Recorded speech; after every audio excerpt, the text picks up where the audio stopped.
Good evening. Wonderful. I would like to welcome my dignitaries, the speakers for the podcast that I'm producing, uh, Mr. Subrat Paudel and Mr. Arvind Sakya. We have got this wonderful occasion to create podcast as a part of my level 4 in pathways in Toastmaster learning manual.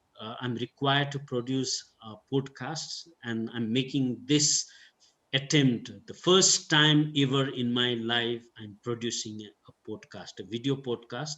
And thank you having you in this talk show. The topic of discussion today is wealth and well-being. I'm sure when the entire world is shaken by the COVID-19 and people were challenged whether to choose life or living, therefore, wealth or well-being. And therefore, I think this is a very relevant topic to discuss about, and I'm so happy to have you as speakers on my topic. Let me first introduce my first speaker, Mr. Arvind Sakya. Is the managing director of Lotus Mindfulness and Relaxation Service. What a no, I like this, a spiritual healing and learning center. He is a certified inner peace mentor from the Middle Way Meditation Institute, New York. He is also a teaching faculty of organization behavior, leadership, and business ethics at Presidential Business School and Kathmandu Don Bosco School. He completed his MBA from University of Mobile, Alabama, USA in 2012 and has worked in various US companies. On December 2018, he participated in 16 days monk ordination program in Thailand, after which coming back, he led 100 plus volunteers to Lumbini for 1119, so 1119 novice monk mass ordination program and 500 plus volunteers in light of peace event held at Turikhel, Kathmandu recently in the pandemic. He conducted a free 21 days virtual. So wonderful introduction, and welcome Arvind Sakyaji for this wonderful session that you have agreed to be part of. Hello, namaste. Thank you. Thank you so much for having me on this special occasion. Wonderful. And I've got another friend of mine who has been my companion in Toastmaster. He is an area director, currently immediate past president of a club that we co-founded together. And he is none other than Mr. Subrat Paudel. He's an entrepreneur involved in trading business. He is the distributor of Dabur Nepal, SPG Trading, JGI, Universal Beverage, and many more brands that he represents. And the company he represents is Guras Traders. Mr. Paudel, who is so smiling with that beard that he shines, is a co-founder of Mentor Lab, which is the authorized partner of Upgrad in Nepal. Upgrad provides online degrees from various universities worldwide. Besides this, he is a Toastmaster, as I have already mentioned about, and he recognizes himself by a quote said by the legendary Jim Rohn: "If you work hard on a job, it will earn you a living. But if you work hard on yourself, it will earn your fortune." My God, very relevant for my topic. So welcome to Toastmaster and Mr. Subrat Paudel here. Indeed, a pleasure, distinguished Toastmaster Bhanu. It's a wonderful project that you are on your way conducting this session. So all the best. Wonderful. I've got a few segments. First, I would like to invite, and I'll start from Mr. Arvind Sakya. What do you have to say in 3 minutes? What would you like to say about wealth and well being? First of all, I think the topic is very interesting. And if I have to start my opinions on this topic, then I think at first it depends on how do we see or perceive the word wealth. Because if you really go on to its origin, then I think it comes from the word well itself, which means, you are well, and it generally means actually the welfare of people, which is the overall happiness or joy that the people experience. So that is actually what wealth would actually mean. That is for the betterment of the society. But I think with industrialization, with capitalism on the rise, with big philosophers like Adam Smith in The Wealth of Nation, he talks about the power of wealth. I think we have probably misinterpreted the word wealth itself, and we tend to link it with money or capital, and I think that's where you know maybe the problem lies. I would say maybe further we can discuss further on this topic, but I think once we know the difference, that is, uh, if we can see the difference, then I think we will be better off for well-being. But on the other hand, well-being, if you talk about well-being, then I think it's not only the physical well-being, but I think it's mentally, emotionally, spiritually, you just name it. And I think we as humans, that is where our ultimate destination lies. And we somehow try to incorporate wealth and our desires, all of those things, and try to achieve that well-being. But uh, you know there is a one famous quote of Dalai Lama saying that the man, he sacrifices his health to earn money, but then later, after a certain period of time, he actually uh, he actually uh, how do you say it, he actually sacrifices his money so Money. that he could recuperate his health. Mm, mm, So if we can find the difference and actually consider well-being as our wealth, uh, it would make our living a lot better, I would say. mm. Wonderful. My supplementary question would be, did you ever think on this topic, Like, uh, yeah, wealth I and mean, well-being? Did that come to your mind ever? before you approached me, is that what you're saying? Yeah, in recent times we have gone through many changes, and probably the life and living was yet reminded very strongly to people, so it came on the surface. So uh, did you have any thought process that was running through your mind? Yeah, I think it's when I started getting more into spirituality, and when I ordained as a monk. I think after that I had a lot of realization that, you know, at the end, we all want, as humans, we want to be happy. That is our final destination. But Mm, then we try to, find happiness outside and try to fulfill uh, that internal happiness with externalities, which is one of them is the money or the wealth, right? mm, mm, So when I ordained, then I think I realized that this is what we all aim to be, but then mm, maybe we do not know how to get there. So I think if we know how to get there, then maybe wealth is not, obviously we need wealth, we need money, but then it may not have that significant uh, impact in your life like it used to have, because now you understand that maybe you can cut down your desires and achieve what you really aim for. oh, wonderful. Now I'll come back to you later. Let me put the same question to Subrat Paudel. Mr. Subrat Paudel, What is for you wealth and well-being?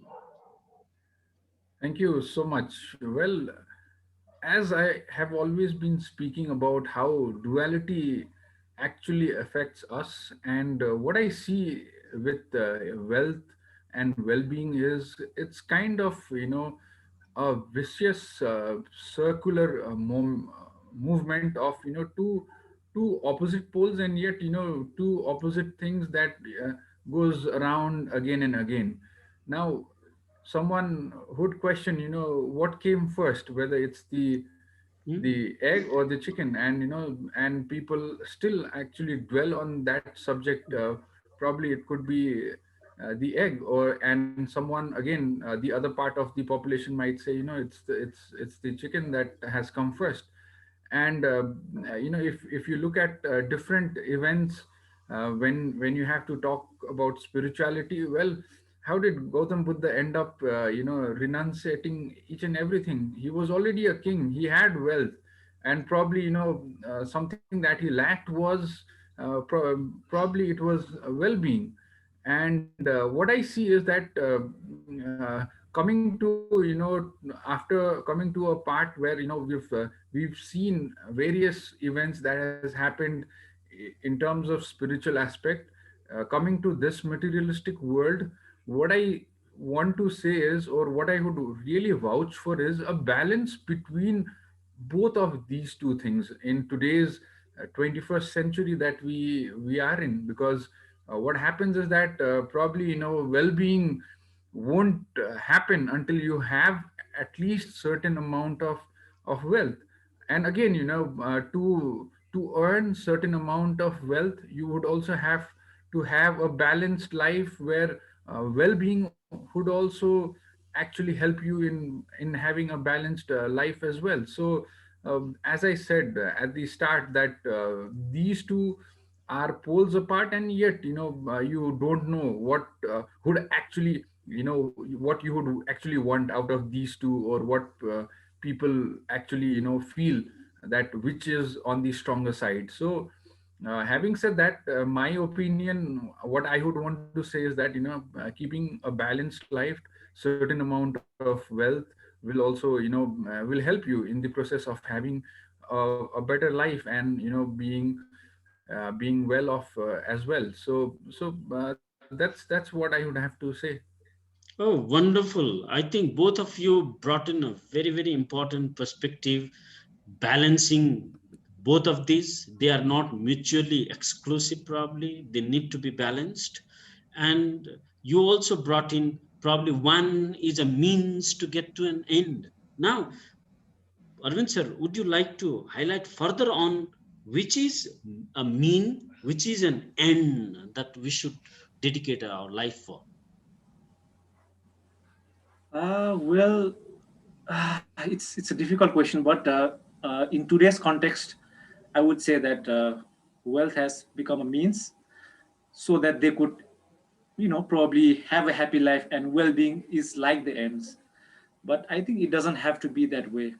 I believe that well-being can be a means itself. That means if you have that inner satisfaction, inner joy, inner peace, then I think none other externalities can fulfill that internalities that you have. So well-being can be a means and ends to itself as well. Mm. Okay, okay, good. And that again brings another question that Mr. Subrat, you brought in, striking a balance. How do you do it if you do it? And how have you seen people doing it? Any example that you can give us to evidence that yes, it can be balanced, and there are successful examples around us. Right. So, starting off with where Arvindji just left, I truly feel that means is definitely well-being. Because well-being is something that, that actually is the process actually keeps you disciplined, and through certain discipline, you would actually acquire some amount of wealth. But acquiring all the wealth, and and just accumulating it would always, lead you to more anxiety and all those kind of things. But again, having that, means of, again, having a better well-being would always, help you. So, coming to the question that distinguished Toastmaster Banu has just asked, I feel striking a balance. What I feel is that the thing that the as I said, as I picked up Arvindji's point, where he said that, when there is a means of having a well-being first, so the well-being at the end would differ. So what happens is that well-being at the start could be a discipline that you have picked up. Probably it could be reading a book, and through reading a book, you acquire some kind of knowledge, or adopting a spiritual path, you acquire some kind of material benefits that I would like to quote over here. And then after that, again, spending that again for your well-being. Now, the process of the end well-being would differ. It could be, probably you would, when you acquire wealth, it could be that, you could do some philanthropic activities through that wealth, and that's how, the well-being would differ when you've already acquired wealth. So the well-being at the start would be different, and then the well-being at the end would again be different. So that's how, you can always strike a balance between well-being and wealth. Wonderful. I think we passed one quarter of the time that we have allotted for this talk program. Any supplementary discussions, any points that you'd like to contribute? Any of you would like to bring whatever has been said so far? I think, yeah, you were talking about the balance, right? So, according to spirituality, I would say there is a way on how you can maybe balance between wealth and well-being, and I think that's finding the difference between, or finding the boundary between your needs and your wants. Mm, So, a person who can differentiate his needs with wants, then I think he solves most of the problems, because mm, we have endless desires. Because Subraji, he's an entrepreneur. Probably he has more desires to mm, go globally, and then if globally, then maybe some other desires, right? So it's never going to stop. But uh, what we can be content about it is that we can still have all of this wealth, but I think to be grateful on the things that we have. And even though we cannot fulfill what we aim for, I think it's perfectly fine. And then your well-being is more important than you achieving your goal or not, because that is secondary. You set goals, yes, definitely you need to set goals, otherwise you will not grow. But then even if you do not succeed that goals, which may be your wants, right, it may not be the needs that you are going to die out of hunger, but then you need to know the difference and protect your well-being and just let go of things when it's like out of your control, and just stick to your needs. And if you get your wants, that's good and fine, but if not, then just do not be sad, or do not cause that suffer your well-being. mm. I do not want you all to debate on a very divergent content. Yet, I think let's get into a convergent discussions and debate. And I would like to bring a factor into this need and wants that you brought in. Where do you place the greed? So, to me or Subrat, Yeah, or yeah, Arvind sir, you may continue. Grid has to be properly placed in between. yeah, I mean that's the problem, right? We are not being able to control our sensual desires. And I think to have 2 meals, I mean, sorry, 3 meals a day would be your uh, be your needs, that is to fulfill your hunger. But then to have me good meals, or the best meal in every meal, would maybe be greed, or maybe you are kind of full and you still want, another plate of momo or something. You still want more. So if we can find the find the balance between the needs and wants, that is the difference between greed and hunger. One is, hunger is something that maybe if you do not eat, then you may die, after a few days, or weeks. But then greed is something that you can live without it, and that Okay. you do not have to have a luxurious meal every time, Yeah. but something that gives you more energy is good and fine. And it's very difficult, it's easier said, but we all have these temptations. And if one can practice that, just like the monks do, right? They eat whatever is being offered. They have a very simple life. If you talk about the clothes that they wear, they just have two clothes. One is the one they wear, and they just have a spare clothes. That's it. So if you talk about the major ones, that is, in Nepali we say gas, bas, or kapas, right? Mm. So that's all it matters. And when you see these monks, at first you think that probably they don't own anything. They don't own any material possessions.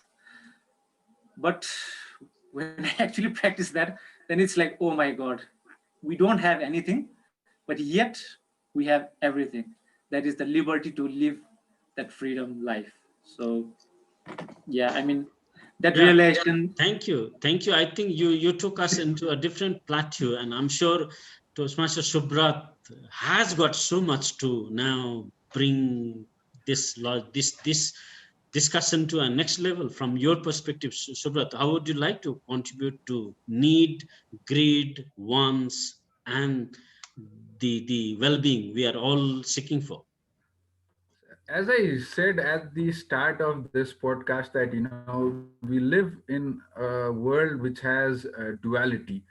So what I feel is that until and unless we don't understand the concept of duality, life will always become miserable. Because now, because for example, I'm a vegetarian, and even when I these days, when I try to pluck some leaves, or probably even some fruits from the tree, I feel that I'm probably taking away something from the tree. But if you look at the other way, if I don't take something from the tree, how am I going to fulfill my desire of my tongue, or probably my stomach? So what happens is that we live in this world which has a duality in each and every small elements that are there in this world. And hence I would like to interpret all these things, the need, wants, and greed, in two duality concepts, that is being ambitious in life as well as being content as well. So one thing that comes to our mind every now and then, as I said, we're not living in a world which was which was pure, or which was completely organic 5000 years back. But we are living in this world which is a materialistic world, and we also need to find a certain solution for ourselves to live harmoniously with ourselves, for a better well-being. So if we, as I said, my concept of life is always striking a good balance between both these things, being ambitious and the same time being content. Because one part of the coin says that you have to be ambitious, or else how would you ever grow, no matter what it is. It could be your spiritual journey, it could be your materialistic journey that you are in, your job, your engagements, even in your personal life, with your friends around. You'd also want to become a better human being each and every day. So being ambitious in that terms, whereas on the other hand also being content. Because if you are ambitious all the time, and you're not content with what you have, definitely you won't respect what you will get. So that's the reason, if you can become content and ambitious in the same time, That's for me is a perfect balance between, whatever you call it, needs, wants, or greed. Both of you have got spiritual inclinations of your own, belief and faith and whatever that you follow. How do you define spirituality, the devotions, and how does that help you to see through in these difficult times, and remain composed and driven with the purpose of life? How do you nurture yourself, your positivity? Well, I think a lot of people, they uh, kind of link spirituality and religion together. I mean, there's nothing wrong with that, but there is, a separation between what religion is, following certain, devotee or a god, and some people, they just blindly follow the religion, but then when it comes to virtuous act, they are just doing the opposite. But if you talk about spirituality, then I think you may have a religion, you may have a godfather or any spiritual, sorry, any god that you worship or not. But what matters is how you live your life. That is the full potential. I think if we can live with our full potential, that is, we are, in existence. Number one, to give that love to ourselves first, and to spread that kindness and compassion to others, and try to minimize the sufferings of others as well. And if we can do that, then I think you are living your spiritual life to the fullest. Hmm, okay. Same question, Toastmaster Subrat. How would you respond? Well, I think I have a kind of different approach to what Arvindji has just said. But however, somewhere down the line, as I say that we live in a dualistic world, so somewhere you would find a common link as well. So first of all, I'd like to question, what is the religion of probably sugar, or what is the religion of salt? So, what I would say is that the religion of sugar is to be sweet, and the religion of salt is to be salty. Or what is the religion of a chair? The religion of a chair is for him to actually, for someone to sit. So each and every one or element in this world has certain religion, and hence even human beings have an eternal religion, and that religion is to love and to be loved. So we all actually in this world crave for one certain thing, that is, probably someone could love me from the bottom of their heart, or I could love someone from the bottom of my heart. So one thing that we always as human beings melt down to is that love. And what I see is that that is one thing in this world where we would always want to have that feeling of love between each other, between parents, between children, between husband, wife. So what I see is that true religion of human beings is to be loved and to love the other human being. And that's how I would like to say it, as simple as it can be. Okay, wonderful. I think we almost have come to the 50% of the time that we have allotted to. So we are very close to half an hour time that we got in. And I think we got deeper into spirituality as we started discussing. Let me take you again further out to the world around you. What do you see in the rat race people are into? What are the contradictions that you see around you that you would advise people to sort them out? They are not going in a right direction. Anything, Subrat, I mean, anybody you'd like to pick up the contradictions that you see in people's life. I, as I have been saying this at the start as well as after the quarter as well, We it's normal. I mean, we live in this dualistic world. Probably, most of the things that we do, we say contradict to each other, and still we have to live. We are part of this world.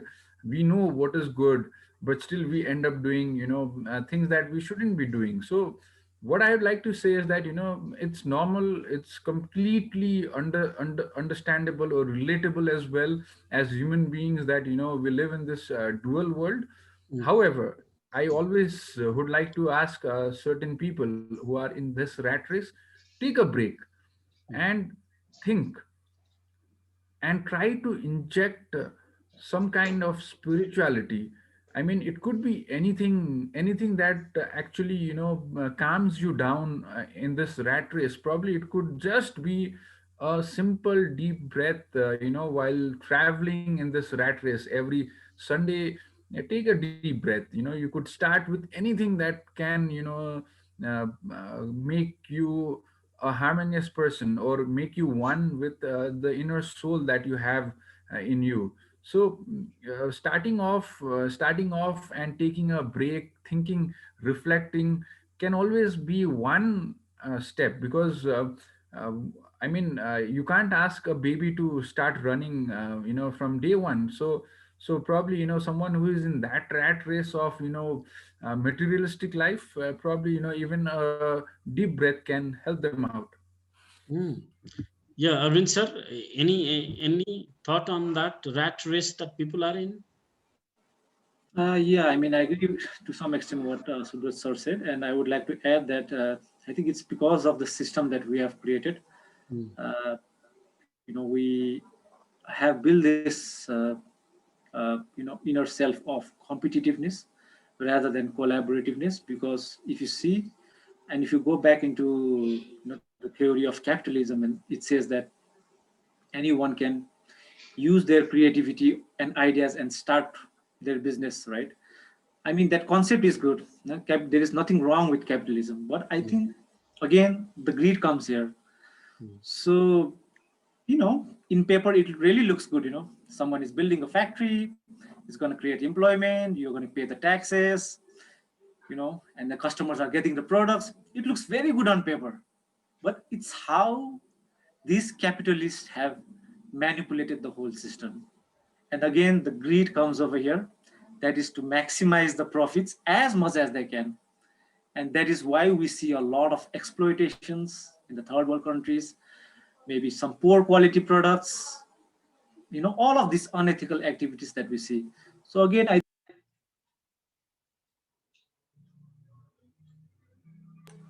was I unmuted? I don't know. yeah, yeah.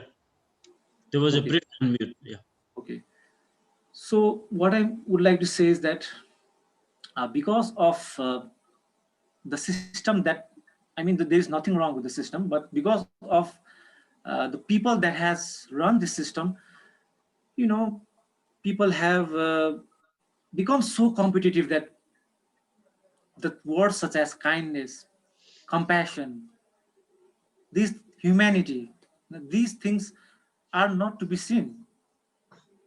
Like you said, it's a rat race, and which company is ahead? Who has the biggest, share price in the share market? And Mm, it's always about competition nowadays. So I think if you can look back and see that the mess we have created in this world, that is the global warming, that is all of this human exploitation, so many wrong things going on, just for the sake of being competitive and to earn more wealth. So I think, yeah, I mean, you need to find, again, it comes back to find the balance, and just reflect back on your company goals, work more towards sustainability, and see where it goes. So, would you like to respond, Subrat, if the corporates are the culprits? Well, I mean, you can't come out from this system. That's for sure. You are a part of this system, and you can't do much, because the people who are responsible for what has happened, the industrialization age that has happened over the past 2 300 years. I mean, we've been a part of it, so we can't come out of it. And if you want to come out of it, probably, I mean, you'd have to go out meditating and doing stuffs that this society that we call will actually again feel that say that okay, this guy has not achieved much, so he's come out of the system. I mean, it's perfectly fine if someone actually, wants to or feels that, this system or these corporates are the main culprit, and want to actually, bunk the entire system and go for a retreat. I mean, there are people who do that. But again, where would you want to stand? That's the big question. Either if you want to stand amongst the corporate, then it's good that you stand with them and have a voice for yourself. That's what we do. And again, if you complain a lot about the same system, probably you'd have to come out from the system and then make your own way. As I said, go for a retreat, stay in the temple. You have your own choices with you. But again, if you start complaining again and again with about this system, then it doesn't look good. So that's one thing that I would want to bring. And that's how it is. And because we are some of us over here, we'd want to change, but again, with the right balance. I mean, you can't actually make a change overnight. So slowly and steadily you have your voice and start influencing people around you. After one people is influenced, then get on to the other people, he'll influence the other one. So slowly, where there is a rat race, we are also on the process of actually helping these people out, or the people around us, to have a balanced life, to actually strike a balance between ambition and content. So that's what we are into. Yeah, wonderful. I'm enriched by various perspectives that you have been bringing. I would like to draw your attention to some of the events that you see around the world. Any events that maybe exemplary deeds somebody is into in helping people to understand wealth and well-being, or somebody destroying the whole setup of order that the mankind has achieved. So any instance, any event that you'd like to cite here to help us see how things are going around the world? Well, I have come across various institutions, organizations that are actually engaged in enriching people's value, their social life around them. So, I mean, if you look at in the institution, especially if I have to talk about, there is ISKCON, there is the organization set up by Ravi Shankar. There is another organization set up by, I forgot the guru's name, but there are many organizations that have actually tried to build a value system for all the materialistic people that are around.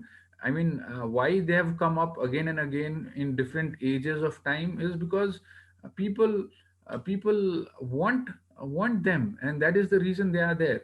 So even for even the likes of Satya Sai Baba, I mean, people found solace in his ashram, and that's why people from all over the world came from different parts of the world to his ashram and spent time, and people found peace there. So there are many organizations. I mean, even the monastery that distinguished Toastmaster Bhanu and me had been in Tergar Monastery, if I'm not wrong. So people living in this materialistic world, they go to these kind of institutions and enrich themselves, and in fact they help us in being a better person and balancing the life that we live, the materialistic life as well as the spiritual life. Yes. Yes. Similarly, Arvind sir, I would like you to highlight how the world is still livable. I'm sure there are people behind it. They're continuously working to help us balance between the rat race and the well-being that we all deserve to. So would you like to have a special mention on some institutions that you know are doing good job? Well, first of all, I would just like to add a little bit about what Subra sir said. He talked about the institution that, spiritual institution that is working on wealth and well-being. But there is one airlines, Southwest Airlines. I just wanted to add, recently when there was a pandemic, when most of the airlines were like laying off most of its employees. So the approach of Southwest Airlines, which always has been in favor of the employees, how they practice, well-being and thought of their employees is that instead of laying them off like immediately, they asked for voluntary leave. Okay, so how many of you maybe have a stable income or something? You know that the organization cannot have the capacity to employ everyone. So would any one of you would like to take a voluntary leave? And then the whole approach is different. And it also said that does anyone wants to take an early retirement? Maybe there are some. So I think even in organizations you can practice this thing called spirituality and uh, you know have this empathy and compassion towards your employees. So not only the spiritual, but I think it's the corporation itself that needs to take stand, and with such activities it's going to inspire other industries that you know this is a wonderful thing and maybe we want to implement that. Because imagine you are laying off, and then suddenly when the economy rises you need to hire again. So there is a lot of cost associated in that. But then if you do like a voluntary leave, then these people can come back and a lot of your money cost everything is saved. So maybe there is the third way. It says it's not your way, it's not my way, it's the third way, and in Buddhism we call it the middle way. So it's better than both of our ways, and it's the third alternative that is the collaboration and brings much more harmony in that organization. That is what I wanted to add to what Subraji said, that even corporations can practice these sort of things and bring uh, more well-being to their family, that is to their companies. And talking about spiritual spiritual institutions, the place where I ordained, they have a fabulous setup, and anyone who wants to seek spirituality can go there and live there for free, and they can be a monk for 3 months. I did it for 2 weeks, but there is a program that serves it for 3 months. You don't have to pay anything, and they teach you a lot of wisdom and values and everything, right? And even big CEOs, uh, you know, even I heard that even the people from Christianity, Muslim, they even come in and they try to gain the values and the concepts of Buddhism, that is kindness, compassion. Again, the same thing. So there are such institutions, and I would say the place where I ordained uh, does a lot of teachings, wisdom teachings. Wonderful. Now, there is a concept, very cynical thought process that people go through, which people say, what change can I bring as a person? There is so much bad things going around, and how much an individual's good deed will bring change about. So how would you inspire an individual around? I'm sure I will be posting this podcast in a social media soon, that will be shared in the Toastmaster community. So I want a message very clearly, and you be having seen the world so much and been an authority in your own space. Now, how do you say to in individual how to keep that kindle the light of the hope and good work continue? So, Arvind sir, you may like to Yeah. start. So I there was one short story that exactly describes what you were saying. There was this old man who was in his deathbed, uh, just a few moments before he takes his last breath, and then he recalled back his life, and he thought that in his teenage times he thought that maybe I can change the world, because that's the energy level that the youths have, right? I'm going to change the world. And later in the 30s, he said, like, oh, maybe changing the world is too difficult. That's too big of a task. Maybe I'll just try to change my country. There's nothing bad with that. And he couldn't even do that. So in his 40s, 45s, 50s, he thought that maybe I want to change my society. And it so happened that in his 60s and before he died, he couldn't even, you know, change the family that he was with, and not even himself.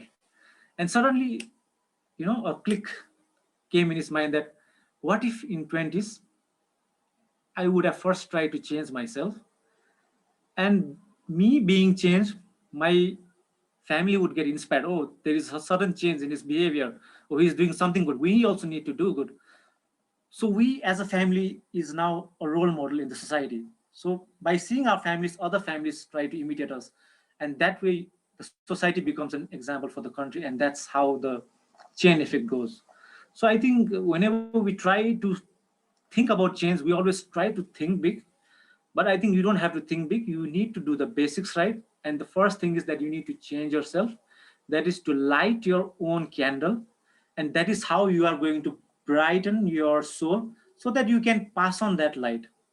And the thing is that when you light the candle, does your does the light becomes less? No, right?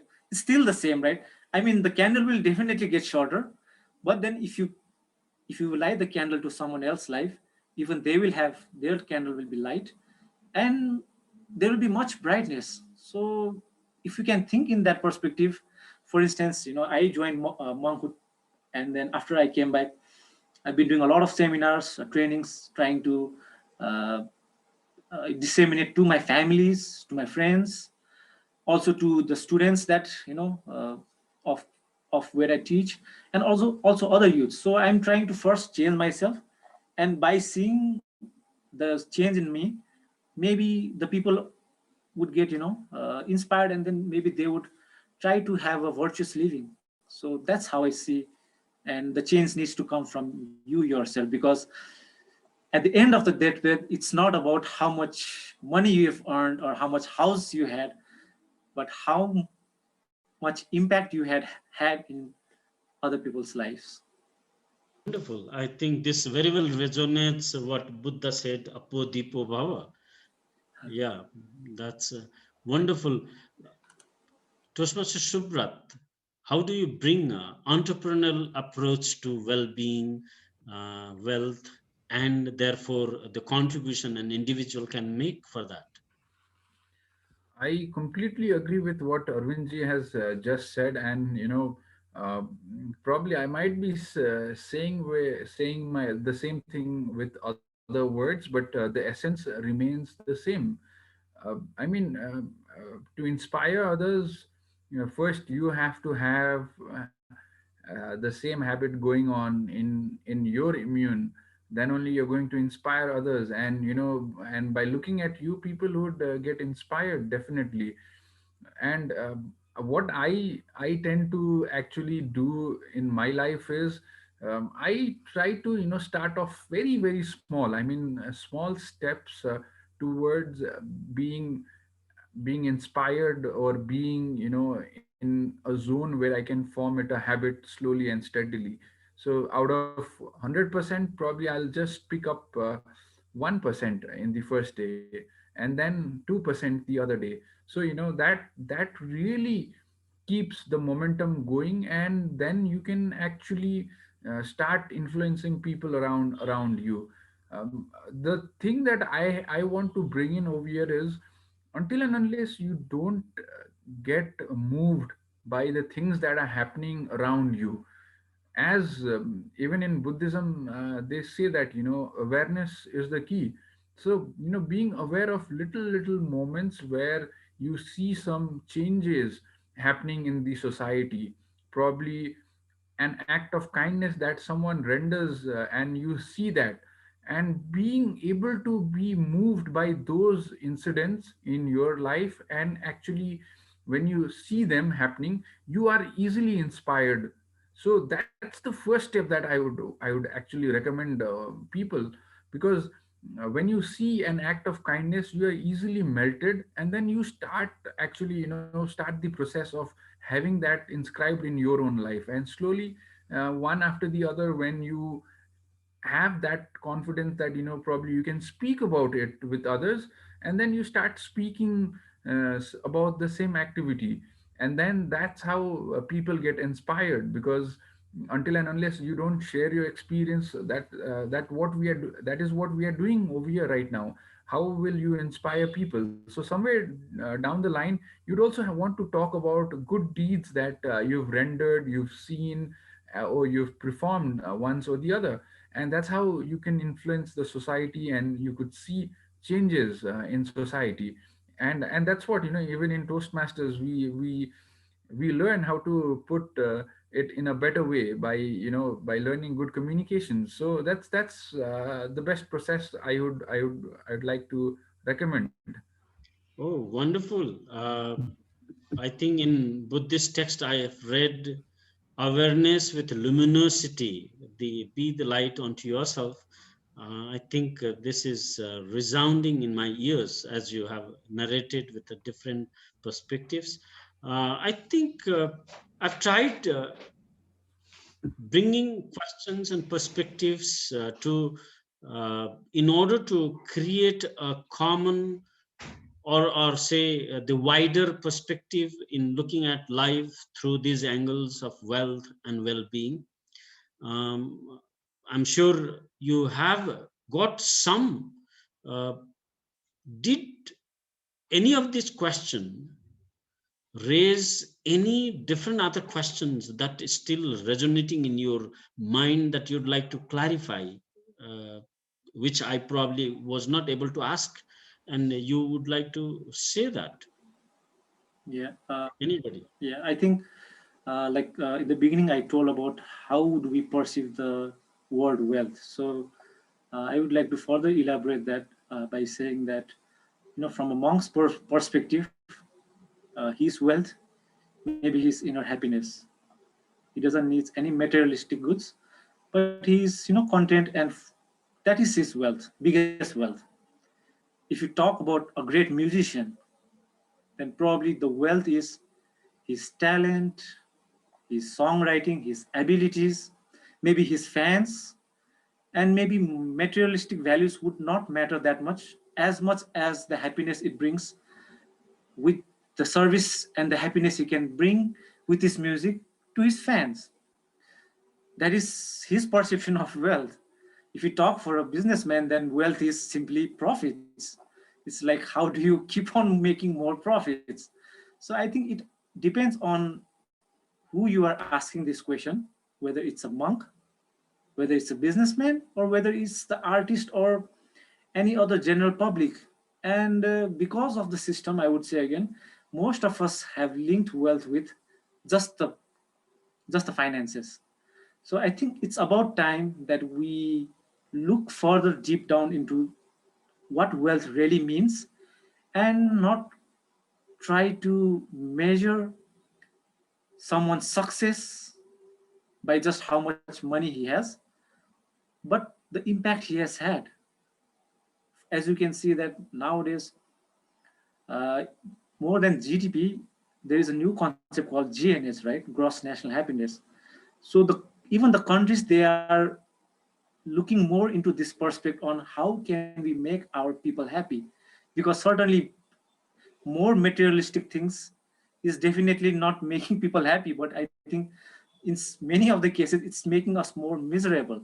So everyone, even the politicians, the big businessmen, you name it, everyone is trying to seek out the way on where they can attain happiness. And I think if you can blend all of these theories with spirituality, that is finding happiness in service of others, just like Martin Luther, just like Mother Teresa. For them, wealth may be to see the happiness in other people's lives. That is the biggest wealth that they have. So if we look back and observe the whole concept of wealth, I think we will have better clarity and the world will be a better place to live in. What a wonderful way of summing up. Further, Toastmaster Shubrat, would you like to throw lights or any ideas that is running through your mind while we were discussing, while Arvind sir was clarifying anything? My questions have raised in your mind. So I'm giving you last minute to uh, speak out, Sure. to Thank you clarify. so much, Yeah. distinguished Toastmaster Banu. Well, I mean, the last thing that I would want to say tonight is that, as Arvindji pointed out, I mean, you could earn wealth. I find there is no problem at all with that, and you could earn wealth as much as you can. But you should always see, what mode are you in. I mean, if you are in the mode of passion, probably that wealth won't be much help for you.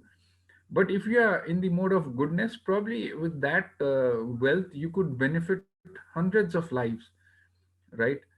You could be, you could be a politician, and you could be, the intentions of being a politician would be right, and you probably, being a politician, you could serve many people.